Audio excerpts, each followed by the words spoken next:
From the Spit Studios in Vancouver, British Columbia, Canada, this is the Spit Sports Show. Welcome into another episode. Now, this is an episode that I've been really wanting to talk about, or a topic I've been really wanting to talk about for a long time, because it's been on my mind ever since the coach I'm about to talk about got hired. So, there are plenty of NFL coaches on the hot seat this year. I think it's very possible. In fact, I am predicting that Josh McDaniels doesn't make it through the season with the Raiders. I think Bill Belichick is on the hot seat, losing records since Brady left. He's one of the worst general managers in the history of the league. And I don't think Robert Kraft has ever been particularly fond of Belichick, but as they say, winning cures everything and losing poisons the waters. But the hottest seat in the NFL by a mile to me is the Chargers head coach, Brandon Staley.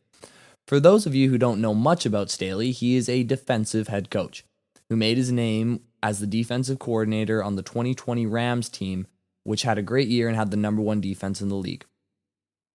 With that, he gets hired to the Chargers as the head coach. And so far, he's been a no-doubt bust. He has coached the Chargers for 2 seasons, both of them obviously with a top 3 quarterback talent in the world who can make up for a lot of issues that this team has. Justin Herbert is my favorite quarterback to watch in the league.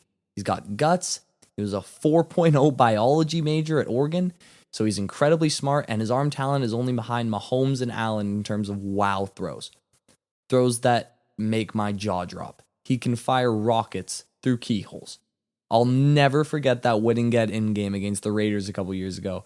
In that game, he made 4 throws in the last 5 minutes that I think only 3 people on planet Earth could complete. Herbert is unbelievable. And you would think in today's NFL, with the new rules that has so much to do with the guy in the pocket, that the Chargers would be a perennial contender along with the Chiefs, Bengals, and Bills, right?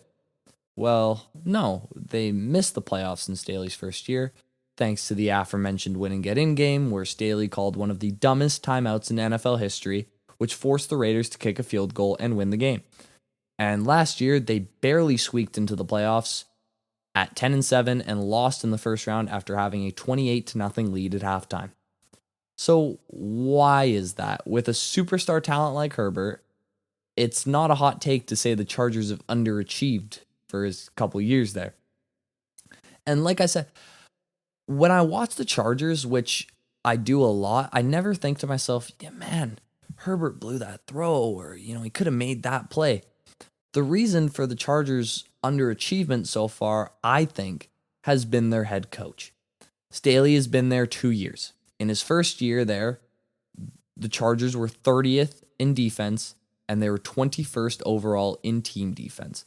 The defensive mastermind, the defensive head coach who the Chargers brought in to take care of the side of the ball they have been struggling with since Phillip Rivers was in his prime. Can't even get the defense to league average? Now, he has dealt with a lot of injuries on that defense, but welcome to the NFL, buddy. The entire Ravens secondary were doing rehab at the same time last year, and they were still above average. He is loaded with talent on defense. Derwin James, Joey Bosa, and Khalil Mack all are or recently were perennial Pro Bowl players. In terms of talent, the Chargers have a top 15 defense, no questions asked. Staley has not been holding up his end of the bargain in the head coach-quarterback relationship, the most important relationship on a football team. And even as a motivator and a leader, whenever I listen to him speak in post-game press conferences or speeches after the game, he doesn't strike me as a natural leader of men like a Dan Campbell, for instance. He's got some of that Mike McCarthy in him, very cliche, very white wall, just kind of boring. Which is fine if you're cooking up top 10 defenses every year like Belichick was, but if your specialty is defense and your defense has been the Achilles heel of this team and you're not a great motivator, maybe you're just not a great head coach. Now, I actually think the Chargers are going to be really good this year in spite of him. I believe in Kellen Moore, who turned Dak Prescott, who would have cut off his big toe to have a scoop of Herbert's arm talent. He turned him into a top 10 statistical quarterback year to year. I think his offense with Herbert is a flat-out match made in heaven. And with Eckler, Allen, and Williams all coming back, I am expecting a top 5 offense, at least from the Chargers this year, which is probably going to be enough to keep Staley his job. But if I was the general manager of the Chargers, I would fire Staley and promote Kellen Moore to the head coach. Offensive head coaches are winning in this league. The last 7 Super Bowls, every single winning head coach has been from an offensive background unless your name is Bill Belichick. And Brandon Staley is not Bill Belichick. You get a talent like Herbert to come around your franchise once in a generation. If the Chargers want to be as great as they possibly can for this small window, they need to go all in. And I think part of that is going with what works at head coach, not a mediocre, non-motivating, below average defensive coach. But is it all Staley's fault? Absolutely not. Joe Lombardi, their previous offensive coordinator, was maybe even worse. He was a flat-out joke, to be totally honest with you, and I've got a stat to back it up. So I talked about Herbert's arm talent and how he makes these wow throws. On early downs last year, this is from Warren Sharp. On early downs last year, Justin Herbert's target depth last year was only 5.6 yards. That ranked 47th out of 47 quarterbacks in the league. In the last decade, no player with at least 400 attempts averaged lower than 5.6 air yards on early downs. He ranked 378th out of 379 quarterbacks since 2006 in air yards. However, when Herbert did throw the ball over 10 yards down the field last year, he ranked 5th out of 47 quarterbacks in efficiency. Joe Lombardi's offense was a watered-down 80s offense of checkdowns, swing passes, and slant routes. And I think Kellen Moore is going to turn up the heat a little bit on that Chargers offense, and I think they're going to be really, really good this season. And I can't wait to watch. I'm going to be watching the Chargers a lot this season. Moving on from that, in life, I've typically found that the less successful and disciplined a person is, the more external motivation he needs to be great. I was watching a documentary recently on Arnold Schwarzenegger, and the point he made at least 10 plus times in this documentary was, I had that fire in my belly. He always wanted more, and with that, he was very internally motivated to accomplish what he called his vision. Those types of people are a rare breed, though. 99% of the people are former rather than the latter. Externally motivated instead of internally motivated.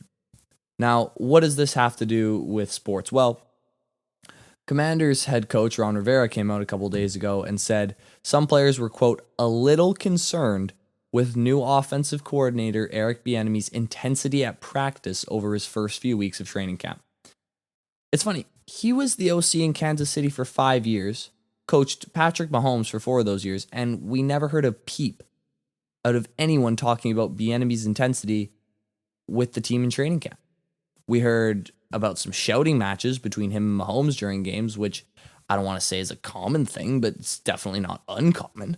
I think the reason we never heard about this aggressive intensity in Kansas City is because the Chiefs, and specifically the leader of the Chiefs, Patrick Mahomes, doesn't need to be externally motivated by his offensive coordinator. He's got that Arnold-esque fire in his belly, a burning desire to always strive for greatness and always continue to get better that gets passed down through the team. He likes being coached hard. He would never complain about it to his head coach, for God's sakes. The Commanders, however, have been mainly a joke since I've been alive. And this reaction to Eric Bieniemy's coaching is a prominent reason why. First of all, complaining to your head coach about your offensive coordinator being too intense is flatly weak. This is the National Football League. Winning games is the difference between millions of dollars and not having a job in 6 months, especially for a guy like Eric Bieniemy, who's been so close to head coaching jobs so many times. You don't think he wants this Washington offense to be dynamic so he can get his due credit as a play caller and get his own job as a head coach? Of course he does. This is the crossroads of his career.